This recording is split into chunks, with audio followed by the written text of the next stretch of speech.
Waqt l-attività politika taħt it-tinda f'Ħal Balzan, il-Viċi Kap tal-Partit Nazzjonalista David Aġus qal li l-Partit Nazzjonalista jilqa' lil kulħadd fih danu, anke lil dawk li se jivvutaw lill-partit tal-ewwel darba, u saħaq li bil-programm elettorali tiegħu Gvern Nazzjonalista se jagħmel il-ħajja tal-familji, tal-pensjonanti u taż-żgħażagħ ferm aħjar. Minħat jew il-kandidat Michael Għaxaq saħaq li l-Partit Nazzjonalista qiegħed hemm biex jara li ssir ġustizzja soċjali u l-individwu jasal u jimraħ matul ħajtu kollha. Josiane Cardona Gatt qalet li l-Partit Nazzjonalista dejjem kien dak il-partit li ħoloq investimenti ġodda u hekk qed jerġa' jagħmel fejn qed jipproponi il-ħolqien ta' 10 setturi ekonomiċi ġodda.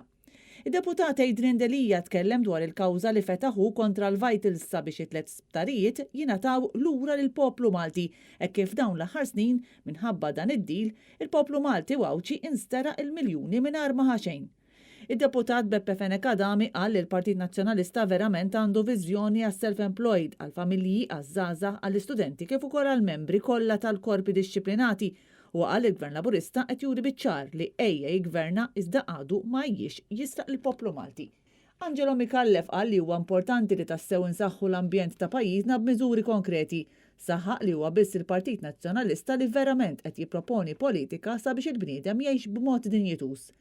David Paceros spjega li l-grey listing li pajjiżna spiċċa fiha huwa kollu tort tal-Gvern Laburista. Sostna li dan kollu wassal biex spiċċat it-tapnet ir-reputazzjoni ta' Malta. Minnaħa tiegħu il-kandidat Alex Perici Kalaxxon tkellem dwar il-programm elettorali tal-Partit Nazzjonalista li qed juri partit ippreparat mimli ideat bl-aħjar proposti li tqant għandu bżonn pajjiżna illum sabiex ikompli jimxi l-qudiem. Il-kandidat Justin Xkembri qal il-viżjoni tal-Partit Nazzjonalista ma' kull ġurnata li tgħaddi qed tasal għand in-nies u qed tmiss il-qalb tan-nies. Viżjoni marbuta mal-ambjent, mal-enerġija, mas-saħħa, l-edukazzjoni, viżjoni li timbena fuq l-individwu.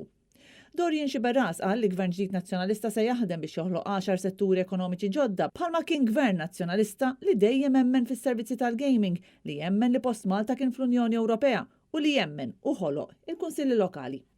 Il-kandidata Ġuli Zara minnaħa taħat kelmet dwar kemm huwa importanti li pajjiżna tispiċċa darba dejjem l-istigma li hawn dwar is-saħħa mentali. Hija tkellmet ukoll dwar iċ-ċekkijiet li Robert Abela qed jibgħat fid-djar turija ċara ta' kemm għandna gvern li jrid jixtri lin-nies għal voti.